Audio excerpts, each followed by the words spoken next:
Shenda Mtita TV. Shenda Mtita TV. Shenda Mtita TV. Rafiki namba moja wa burudani na michezo. Rafiki namba moja wa burudani na michezo. Naam, mtazamaji wa J&R Mtita TV. Rafiki namba moja burudani pamoja na michezo. Nikusalimu kwa jina la Jamhuri ya Muungano wa Tanzania. Kazi iendelee. Jina langu naitwa Christopher Beda, mwana wa Janduro. Nyuma ya kamera director ni AP Classic Wear ama Mr. Amani. Yes, kama kaida yetu, ukabadilisha habari za michezo na burudani. Kikubwa zaidi usisahau kusubscribe, comment, pia hata kushare kwa marafiki pamoja na majamaa. Hapa nitakuwa na mchambuzi siku hii ya leo, mzee wa data Ramadhani Mbwaduke. Tukizungumza mambo matatu juu ya yale ambayo yanaendelea katika ulimwengu wa soka hasa nchini Tanzania. Na hapa leo hii tutakwenda kumtazama mnyama Simba Sports Club, mnyama ambaye kwa sasa ndiye mwakilishi pekee katika mashindano ya kimataifa. Katika yote hayo kuna mengi yanazungumzwa hapa, anazungumza hili, huyu anazungumza hili. Yote sasa tunakwenda kumhamishia mzee wa data, atatuambia nini ambacho yeye anakiona katika masuala zima ya kisoka kwa upande wa timu ya Simba Sports Club mnyama. Twende sawa. Mzee wa data, uko poa kabisa? Mimi niko vizuri, namshukuru Mwenyezi Mungu bwana. Uko salama salmin? Hakika. Na mimi na wewe pia uko vizuri. Mimi niko salama kabisa. Hakika. Tuanzie hapa kwa upande wa mwakilishi pekee katika mashindano ya kimataifa Simba Sports Club mnyama kwenye kombe la shirikisho. Mara baada ya mchezo wa nusu finali wa kwanza kule New Amani Zanzibari, mara baada ya mchezo kuisha Simba ilishinda goli 1-0. Lakini mchezo baada ulipoisha alisikika alikaririwa mfadhili na mdhamini wa zamani wa timu ya Simba Azim Dewich ya kwamba Simba inahitaji kuongeza striker pale, yani mshambuliaji. Na ukilinganisha pia na maneno ya hapa na pale ya mashabiki yakizungumza mara hiki mara kile na kile ambacho amekizungumza na yeye. Kwako mzee wa data, najua hautanijibu kama labda mdhamini ama mfadhili labda au shabiki. Mimi sasa nataka nikusikia wewe unazungumza nini katika hili kama Mtanzania. Kama Mtanzania. Kabla sijajibu, kwanza nikupongeze Chris. Nashukuru. Na timu yako na wenzako akina Amani. Kiukweli J&R Mtita TV, rafiki namba moja wa burudani na michezo. Hivi karibuni naona mnatisha. Shukrani sana. Hongereni sana. Hapana, kongole. Hongera wanapewa kina mama. Usikubali tu. Kongole. Kongole. Shukrani sana. Ili darasa tumelipata kwa Profesa Palamagamba Kabudi. Kuna tofauti ya hongera, kongole na pongezi. Pongezi kwa wote, kongole kwa watu kama wewe, wanaume wa shoka. Shukrani sana. Hongera ni kwa kina mama. Asante sana. Sasa turejee kwenye swali lako. Ni kweli, unajua mpira wa miguu ni mchezo wa wazi sana. Wala haishangazi kwa mtu mfuatiliaji mpira wa miguu kama Azim Dewji, mfadhili na mdhamini wa zamani wa Wekundu wa Msimbazi Simba, lakini timu zetu za Taifa Stars na timu nyinginezo, ni mfuatiliaji mzuri, na hivyo haishangazi anachokisema. Yuko sahihi kabisa kwamba Simba kwa hivi karibuni hasa kwenye michuano hii ya CAF hawajitendei haki katika eneo la mwisho. Simba chini ya Fadlu Davids imekuwa ikicheza vizuri sana.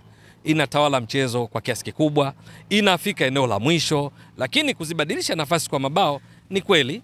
Kwa kiasi fulani unaweza kusema Wekundu wa Msimbazi Simba hawajitendei haki vya kutosha, na ndio maana ameyasema hayo Azim Dewji. Lakini pia hata baadhi ya mashabiki mimi nimekuwa nikiwaona kupitia jukwaa hili la J&R Mtita TV na majukwaa mengine mbalimbali, wanazungumza, lakini unawasikia wanasema wenye ufungaji bwana bado. Ni kweli, na mimi nitasema kwa ushahidi, wala sio maneno matupu kama nilivyotoka kueleza. Simba katika ligi kuu Tanzania bara mwenendo wake ni mzuri sana kwenye ufungaji. Naamini wanachokisema ni kwenye CAF. Unajua kwa sababu gani? Simba kwenye ligi kuu Tanzania bara ipo ya pili hivi sasa Wamecheza mechi 22, wana pointi 57. Lakini kwenye mabao wamefunga mabao 52. Ndio timu ya pili kwa kufunga mabao mengi, lakini ndio timu iliyoruhusu mabao machache zaidi. Imeruhusu mabao 8. Ndio timu iliyoruhusu mabao machache kuliko zote. Ndio timu ya pili kwenye kufunga kwa sababu Yanga wamefunga mabao 68, watani zao wa jadi wapo kileleni. Simba wamefunga mabao 52. Katika ufungaji wao ni wa pili, ingawa na viporo vya mechi 4 kulinganisha na idadi ya mechi zilizocheza Yanga.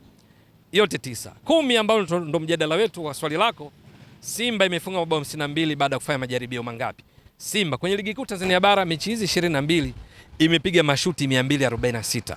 Katika mashuti 246 yaliyolenga lango, mashuti 138. Halafu ikafunga mabao 52. Manake goal conversion rate ndio kipimo chetu kwenye eneo la ufungaji. Ni kwamba majaribio yaliyofanya kufunga, manake ndio nafasi zilizotengeneza kama timu, nafasi nyingi sana, nafasi 246. Lakini kwenye kufanya hayo majaribio, kufunga mabao 52, maana yake kuna kitu tunaita goal conversion rate, uwezo wa kubadilisha nafasi kuwa mabao. Ukoje? Simba mabao 52 weka juu, chini weka 246, ambao ni mashuti yote waliopiga kabla ya kufunga yale mabao 52, zidisha kwa 100. Ukizidisha vizuri, Chris na watazamaji wako J&R Mtita TV, utapata around 21%. Ala, kumbe katika ligi Simba uwezo wa kubadilisha nafasi kwa mabao ni 21%. Ndio maana wamefunga mabao 52. Sasa tuhamie kwenye kombe la shirikisho. Hapa ndo tatizo, na ndio maana Azim Deuji ameyasema ya kuyasema. Ndio maana baadhi ya mashabiki wa Simba wanazungumza kwenye chaneli yako hii kwamba eneo la mwisho kuna shida. Ndio Simba kwenye michuano ya kombe la shirikisho, mechi nyingi wamekuwa dominant, mechi nyingi wanateza nafasi, kila baada ya muda fulani wanateza nafasi Simba za kufunga. Na wao mpaka sasa katika michuano ya kombe la shirikisho, kuanzia hatua makundi za timu zote hizo shiriki ambazo zilikuwa 16, hapa nazungumza timu kama kina Lundasol, Bravo Shidimakish, timu kama Sekimi Musaz na nyingine zote kwenye kombe la shirikisho. Halafu na hizi zilizobaki katika nusu finali ambao tunazungumza Simba wenyewe, tunazungumza Stellenbosch, tunazungumza RS Berkane wana finali wa michuano hii msimu uliopita, tunazungumza RS Berkane, tunazungumza CS Constantine ya Algeria. Zote hakuna timu inafika kwa wapinzani na kufanya jaribio ya kufunga kama Simba. Kwa namba, baada ya mechi dhidi ya Stellenbosch, Simba kwa ujumla wake imeshapiga mashuti 159. Hakuna timu imepiga mashuti mengi kama Simba. Lakini ya kulenga shabaha mashuti 44. Mabao yaliyofunga 11. Weka katika goal conversion rate ambayo ni kipimo chetu. Mabao 11 katika mashuti 159, ukizidisha kwa 100 utapata shooting accuracy ni 6.9 tu, around 7%. Ni kiwango cha chini mno, kwa sababu maana yake ni kwamba Simba wakipiga mashuti 100 kufanya majaribio ya kufunga, wanafunga mabao 7 tu, alafu mashuti 93 yanakwenda nje. Sasa hapa ndo tunasema wajitendei haki. Kwa sababu gani?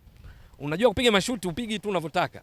Ni lazima timu kwa mfumo wake, kuanzia kwa golikipa Musa Kamara, mfumo wa Simba chini ya Fadu Davis wa 4-2-3-1 kama mfumo mama unaonyumbulika wakati mwingine baada ya golikipa ni 4-3-3, 4-4-2 kulingana na mwenendo wa mechi. Simba inatenza nafasi nyingi mno.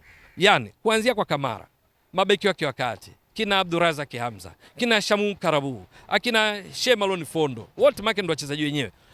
Shomari Kapombe, Mohamed Hussein Shabalala naonza. Viungo wakati, tunazungumzia Yusuf Kagoma, tunazungumzia Fabrice Luamba Ngoma, tunazungumzia Jasha Aua katika wale watatu, tunazungumzia Kibu Dennis Prosper, Elim Panzu Kibisawala, mshambuliaji kinara Lionel Ateba Mbida ama Steven Dese Mukwala ama Valentino Mashaka, vyovyote vile. Kwa pamoja wao kwenye kutumia hizo nafasi ziwe mabao hawajitendei haki. Watu wengi wamezoea kusema mshambuliaji. Watamwangalia hapa Lionel Ateba Mbida, watamwangalia Steven Dese Mukwala. La hasha.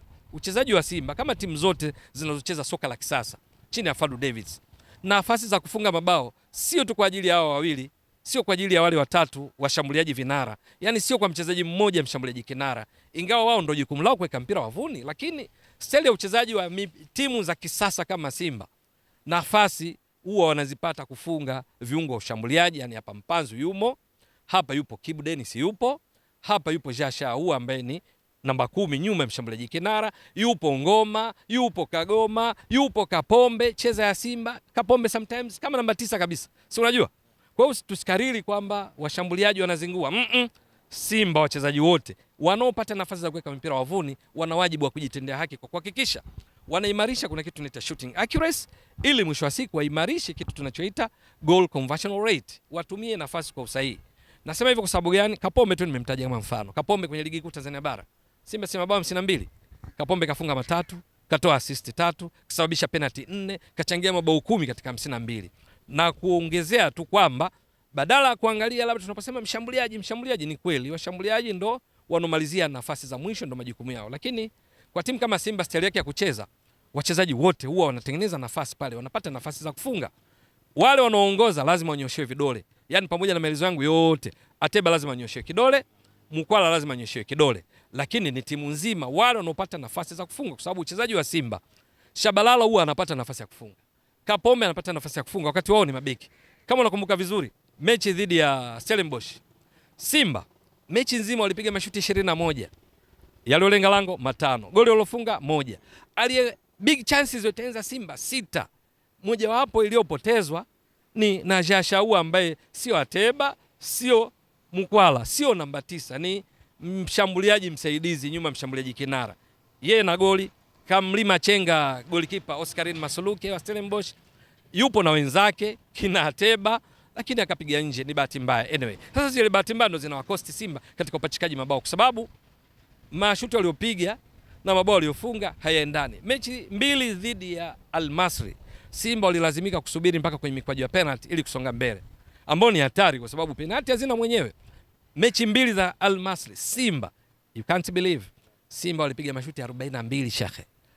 Kule Misri walipiga mashuti 18, kwa Mkapa walipiga mashuti 24, jumla mashuti 42 ya kulenga shabaha, mashuti 14. Wakafunga mabao mangapi? Mawili. Mechi imeisha jumla 2-2. Wapinzani wao kule Misri walipiga mashuti 7, mawili ya kulenga lango ndio yakawa magoli hayo, wakafungwa 2-2, wao wakiwa wamepiga mashuti 18. Kwa Mkapa wampiga Simba Al Masry wampiga mashuti 5, katika 5 mawili ya kulenga lango, hawakufunga bao, wakafungwa 2-2 ikaenda mikwaju ya penalty. Simba wakiwa wamepiga mashuti 42, Al Masry mechi mbili jumla wamepiga mashuti 12. Sijui unanielewa vizuri? Unaelewa vizuri. Kwa hiyo unaona katika mashuti 42 toa 12 Al Masry, Simba ilipiga mashuti ya ziada dhidi ya Al Masry mashuti 30, alafu goli 2. Ndio unaona hapa inakuja ya mashiko. Simba kupiga mashuti mpaka sasa washapiga mashuti 159 nilokuambia. Timu inayofuatia kwa mbali kupiga mashuti ni pamoja na RS Berkane. RS Berkane unajua mpaka dakika wana magoli 18 wamefunga. Simba sina magoli 11 jumla. Yaani kuanzia hatua ya makundi ambako walimaliza wamefunga mabao 8, wameruhusu 4. Mechi dhidi ya Al Masry wamefunga 2, mabao 10. Mechi Stellenbosch imechezwa 1 nusu finali wamefunga goli 1. RS Berkane wana magoli 18 wameruhusu goli 1. Mjadala hapa ni kwenye kufunga. RS Berkane magoli 18 wamefungaje? Wamepiga mashuti 126. Yaliolenga lango mashuti 48. Lakini wana goli 18, manake goal conversion rate ni 14% ya Berkane, ndio maana wana magoli mengi 18 kuliko Simba ambayo imepiga mashuti mengi, kuyabadilisha kuwa mabao ni 6.9 around 7. Hapa nakwambia walau Simba wangehamishia makali yao katika ligi kuu kwenye mkeka mipira wavuni, uwezo wao kubadilisha nafasi kuwa mabao ungehamia kwenye kombe la shirikisho, hivi sasa Simba wangekuwa na mabao 33. Unajua kwa sababu gani? Kwenye ligi kuu nimekuambia wanabadilisha nafasi kwa 21%. Lakini kwenye kombe la shirikisho ile 21% wanabadilisha kwenye ligi, wangehamishia kwenye kombe la shirikisho ambako wamepiga mashuti 159. Simba sasa hivi wangekuwa na mabao 33 kwa uwiano ulio sawa katika ligi kuu Tanzania bara. Lakini huku hawatumii nafasi vizuri. Maelezo yangu yote najaribu kusement kile alichosema Azim Deuji, kile anachosema mashabiki kwamba Simba haijitendei haki katika kutumia nafasi vizuri. Alichokisema Deuji ni suluhisho kwamba sasa basi atafute mshambuliaji kuongeza nguvu pale mbele. Inaweza ikawa suluhisho. Lakini suluhisho lingine ambalo mimi naona linaweza kawa bora ni pamoja na benchi la ufundi kuendelea kutafuta mbinu za namna washambuliaji waweze kufunga mabao, kwa sababu faida walionao Simba, kocha wao Fadu David ni striker, enzi zake akicheza mpira wa miguu. Kumbuka ana miaka 43. Enzi zake akicheza mpira ameshawahi kuwa top scorer mara 2 katika ligi daraja la kwanza la Afrika Kusini, hapa tunaita championship. Kwa hiyo anajua, ana instinct zile machale ya kuwa kama mshambuliaji usimame wapi ufunge.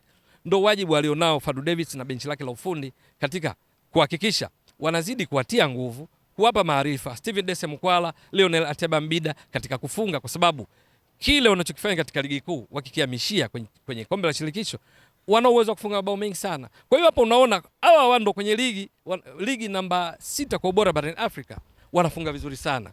Kwenye kombe la shirikisho vipi? Na Simba kwa Fadu Davis, Simba ndio dominant katika mechi nyingi. Wao ndio wanatawala, wao wanafika zaidi kwa wapinzani. Ni juu ya kubadilisha nafasi kwa mabao ambayo narudia tena, tunawataja kila mara Ateba, tunawataja kila mara Mukwala, lakini Simba unaopata nafasi ni pamoja na Mpanzu. Katika mechi dhidi ya Stellenbosch, Mpanzu alipiga mashuti 5 kwa mfano.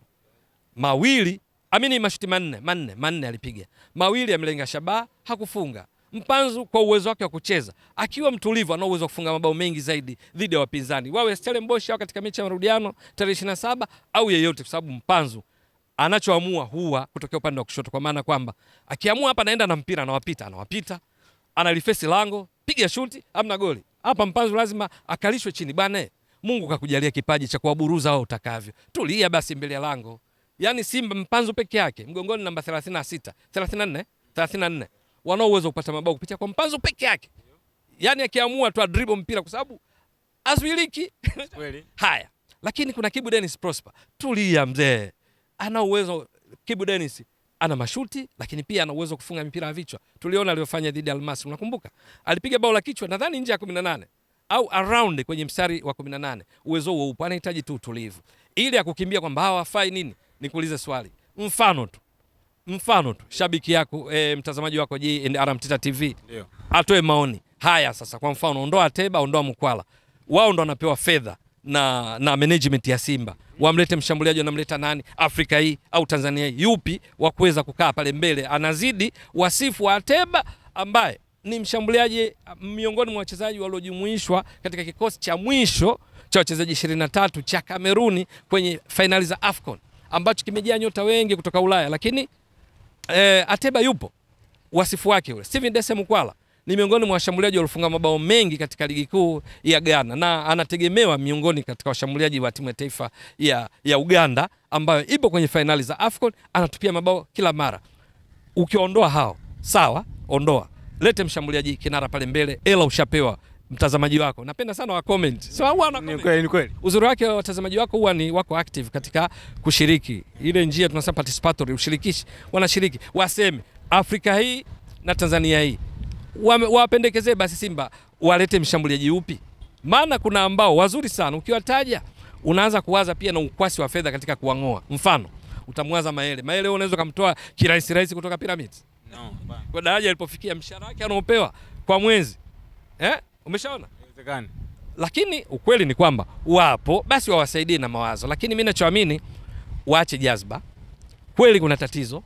Lakini hilo tatizo kwenye ligi kuu anaonyesha wanaweza kufanya vizuri. Basi yale wakihamishia kwenye shirikisho wanaweza kufanya vizuri zaidi. Labda msimu ukiisha si vibaya benchi la ufundi wakafikiria katika kuongeza nguvu, kuongeza ushindani, lakini kwa mtazamo wangu kina Ateba sio wabaya hivyo kama watu wanavyofikiri. Wanahitaji subira. Nitakupa mfano kidogo tu ausiani na Simba. Yanga unamjua Prince Dube? Namfahamu. Unakumbuka ligi ilianzaje? Ilianza vibaya kwa upande wake. Maneno yakawa mengi, mara kuombewa, mara nini, purukushani nyingi Dube kutafuta fomu ya kuweka mpira wavuni. Sasa hivi vipi? Amewaka. Katika orodha wa wafungaji yupo namba 2 pale. Ana mabao 12. Na hivi karibuni amekuwa akifunga sana, ashakuwa man of the match, ashapiga hat-trick. Wakati mwingine panahitaji subira, lakini subira zenyewe kwa wachezaji nao wajue Simba, Yanga, Manchester United, Manchester City, Mamelodi, Al Ahly huwa magari yao hayasubiri sana abiria. Ukizingua mwisho wa msimu watu kwenda wanaleta mwingine naye akizingua wanatupa. Lakini wakati mwingine unaweza mkatupa mali, panahitaji subira katika maamuzi. Changamoto pamoja na kuongea kote huko. Mkwala, Ateba, washambuliaji Simba waongeze utulivu ili wajitendee haki kwa nafasi nyingi wanazozitengenezea kama timu. Inatenza nafasi nyingi sana ambazo Mwalimu Fadlu Davis mwisho wake utakuja kumuonea, kwa sababu kazi ya kocha ni kuhakikisha timu inafika eneo la mwisho. Halafu kazi ya kuweka mpira wavuni kazi ya mchezaji mmoja. Anaweza kawa mshambuliaji, anaweza kawa kiungo ushambuliaji, anaweza kawa beki, anaweza kawa kipa vile vile. Sawa? Awe na utulivu kuweka mpira wavuni. Kwa kufanya hivyo, wakijitendea haki, unaona kwa mfano Stellenbosch hawana uwezo wa kusimamisha Simba. Lakini yeyote atakayekutana naye finali, Constantine, RS Berkane, pata chimbika, kwa sababu wakiweza kubadilisha nafasi kwa mabao wana uwezo wa kufanya mambo makubwa zaidi. Bwana mzee wa data, mimi nikushukuru sana katika hili. Shukran jazilan. Asante sana. Inawezekana ukajiuliza, hapa ni wapi? Hapa ni Kisasa Dodoma na hii ni Brand Hotel. Je, unatafuta mahali pa kukaa wakati wa weekend au safari zako za kikazi? Basi unapofika Dodoma, ichague Brand Hotel. Ni hoteli ya kifahari, chaguo kamili kwako, yenye mandhari nzuri ya kuvutia. Tunajivunia huduma bora ya malazi, chakula na vinywaji. Utapata free breakfast, free wifi, free swimming pool. Vyumba vyetu ni vya kisasa na vifaa vya kipekee vinavyofanya siku yako kuwa ya kufurahisha na yenye kumbukumbu nzuri. Pia tuna kumbi za kisasa kwa ajili ya shughuli mbalimbali na garden ya kupigia picha. Tunapatikana Kisasa, Dodoma, Tanzania. Fanya booking online kupitia booking.com. Wasiliana nasi kwa simu namba 0773467756. Email brandhotel14@gmail.com. Brand Hotel, tunaamini kwenye ukarimu na huduma bora.